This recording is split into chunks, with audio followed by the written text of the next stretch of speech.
Good morning students. तो बेटा हमारा टॉपिक चल रहा था विश्व जनसंख्या घनत्व वितरण। तो देखिए जो हमारा जो टॉपिक था वो था जनसंख्या वितरण। पहली वाली क्लास में हमने बताया अब जनसंख्या की जो बसावट के आधार पर जो है विश्व को 4 भागों में बांटा गया है। संघन जनसंख्या वाले क्षेत्र, सामान्य जनसंख्या वाले क्षेत्र, विरल जनसंख्या वाले क्षेत्र और उसके बाद चौथा टॉपिक था अति न्यून जनसंख्या वाले क्षेत्र। उसके बाद हमारा बेटा जो टॉपिक था वो था जनसंख्या महासमूह, यानी महाद्वीप पर बांटकर जनसंख्या को महाद्वीप के अकॉर्डिंग यदि हम देखें तो जो 4 महाद्वीपों में जनसंख्या सबसे ज्यादा पाई जाती है। तो पहला हमने आपको बताया एशियाई जनसमूह, ठीक है। उसके बाद बेटा आज का जो टॉपिक है हमारा वो है यूरोपियन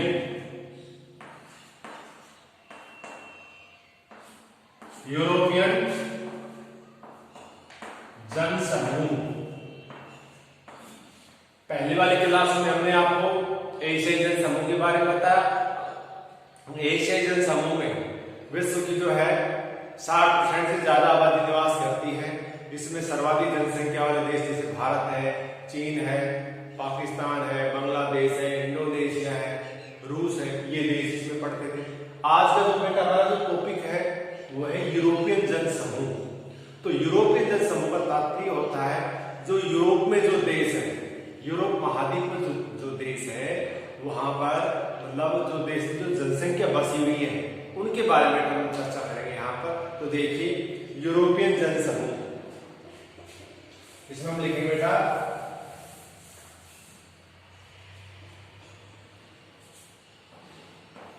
एशिया के बाद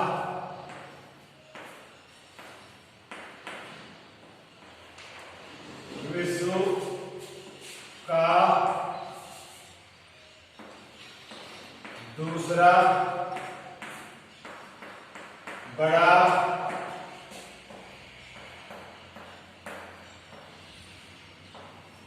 जनसमूह है।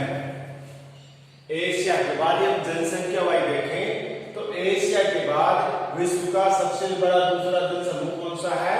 वो है यूरोपियन जनसमूह। उसके बाद हम अक्षांश स्थिति इसकी देख लेते हैं। तो इसमें आ गया यूरोपियन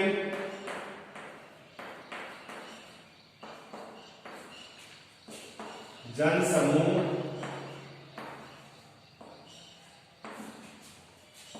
40 डिग्री से 60 डिग्री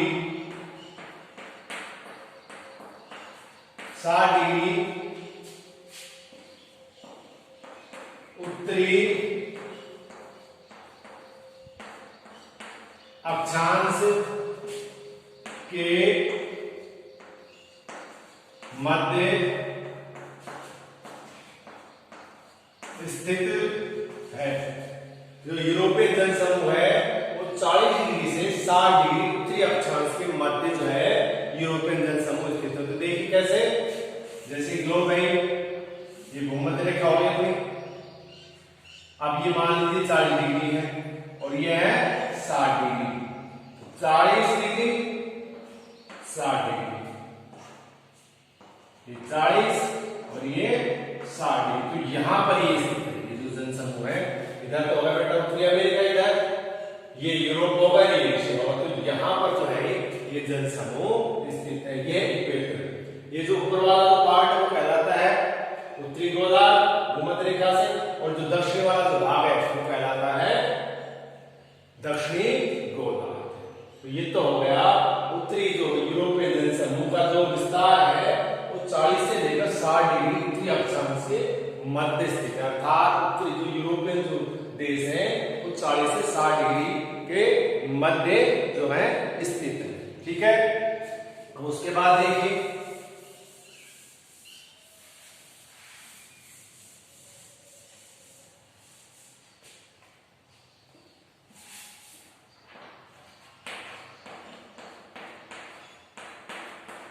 यूरोपियन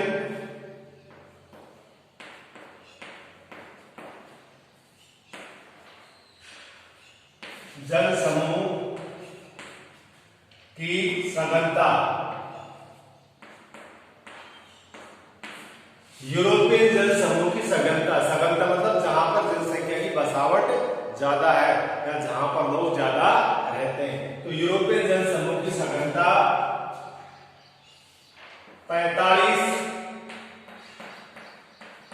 डिग्री से 55 डिग्री कोयला पेटी के सहारे स्थित है।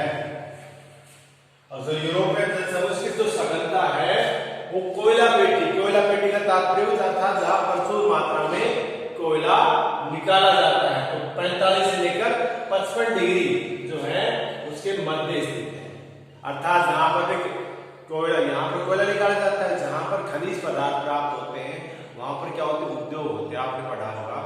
और जहां पर कच्चा माल मिलता है वहां पर जो उद्योग खींचे चले आते हैं, क्योंकि उद्योगों को कच्चा माल कहां से मिलता है, यहीं से मिलता है। इसलिए यहाँ पर तो उद्योग है और उद्योग होने के कारण लोग यहाँ पर उद्योगों में काम करते हैं, तो यहाँ पर जनसंख्या ज्यादा है। तो आगे बेटा समझ में। और यूरोपियन जनसमूह की जो सबसे ज्यादा जो सघन जनसंख्या है, ज्यादा जो बसावट है लोगों की, वो 45 डिग्री से लेकर 55 डिग्री उत्तरी अक्षांश में तो कोयला पेटी है, जहां पर कोयला प्रचुर मात्रा में मिलता है। जैसे उदाहरण दे हम जर्मनी का रुह्र प्रदेश, वो कोयला संपन्न प्रदेश है, कहने मतलब वहां पर प्रचुर मात्रा में क्या पाया जाता है, कोयला पाया जाता है, पेटी के सहारे स्थित है। ठीक है। अब उसके बाद कह रहा है ये, अब जो यूरोपियन जनसमूह के सभी देश विकसित देश, यूरोपियन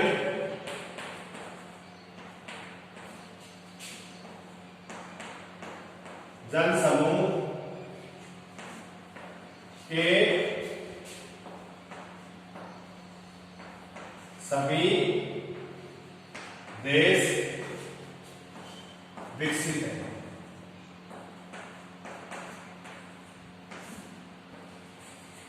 यूरोपियन जनसमूह के सभी देश बेटा क्या है, विकसित है। देखो एक तो होता है विकसित है, एक होता है विकासशील। विकासशील वो होता है जिसने विकास कर लिया हो, जैसे अपना भारत हो गया या पड़ोसी चीन, बांग्लादेश, पाकिस्तान या अफ्रीकी बहुत देश है, या आप एशिया को जापान में यदि छोड़ दें, निकाल दें, तो एशिया की ज्यादातर जो कंट्री हो कैसे हैं, विकासशील देश। और विकसित होगा जैसे यूरोप महाद्वीप में जैसे ब्रिटेन है, जर्मनी है, फ्रांस है, रूस है, इसी प्रकार उत्तरी अमेरिका में कनाडा है, संयुक्त अमेरिका है, मैक्सिको है। तो ये कैसे देश है, विकसित देश है। तो यूरोपियन जनसमूह के जो सभी देश कैसे देश है बेटा, विकसित देशों की श्रेणी में आते हैं। तो ये तो हो गया विकसित देश। उसके बाद कह रहा है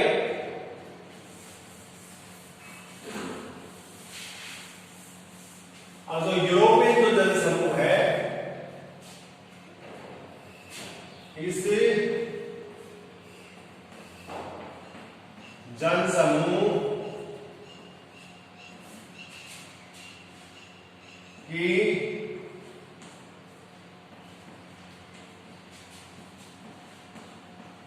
जनसंख्या स्थिर है, स्थिर है क्योंकि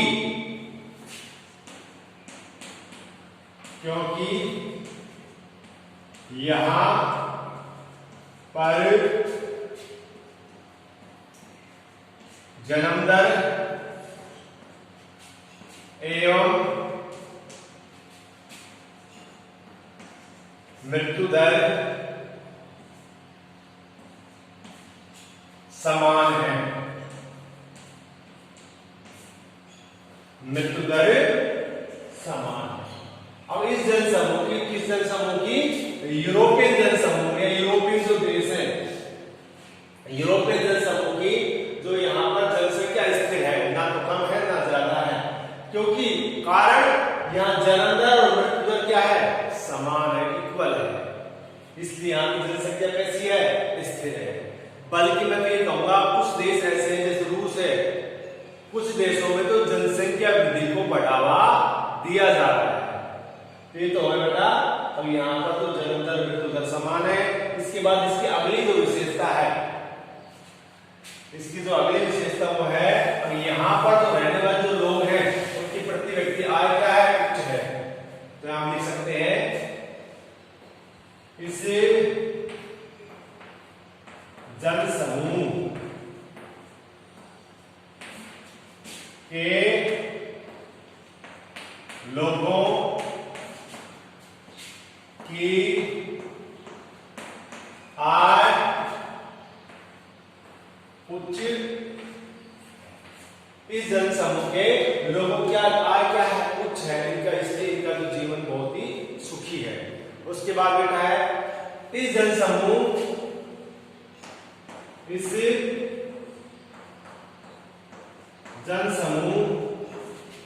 में 70% से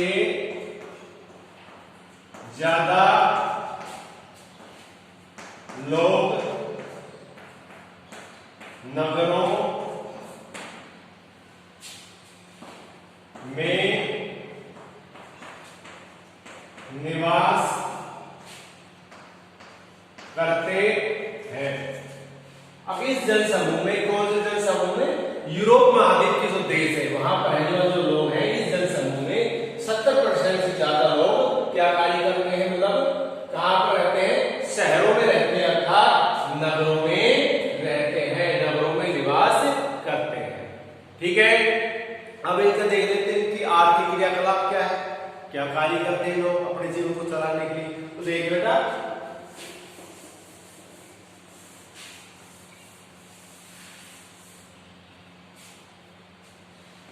इस जनसमूह के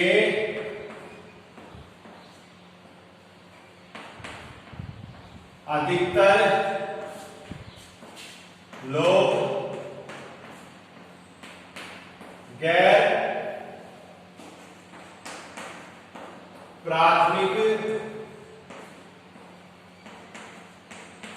कार्यों में संलग्न है, जैसे व्यापार,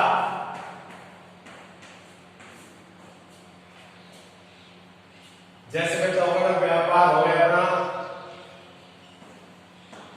उद्योग, व्यापार, उद्योग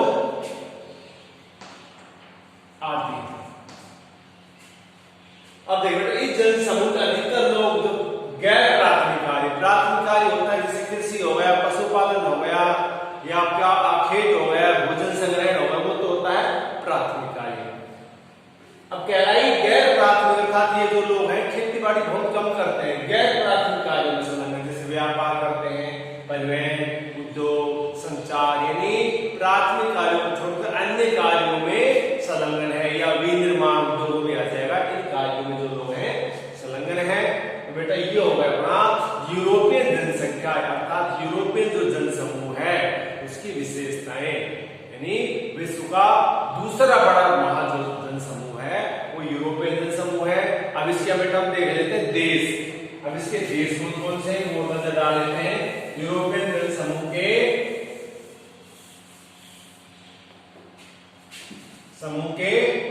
देश,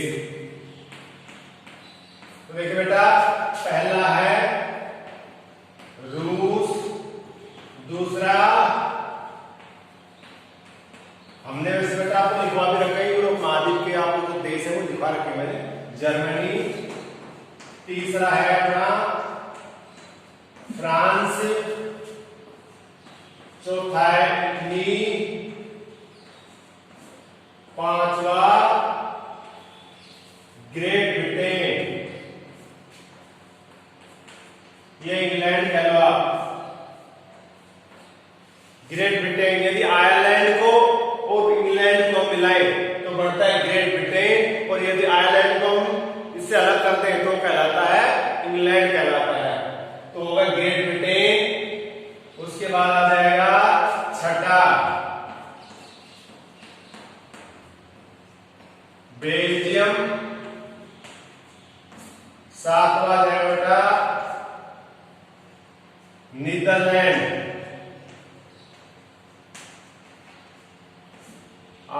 सातवां उसके बाद आ जाएगा आठवां जाएगा पोलैंड,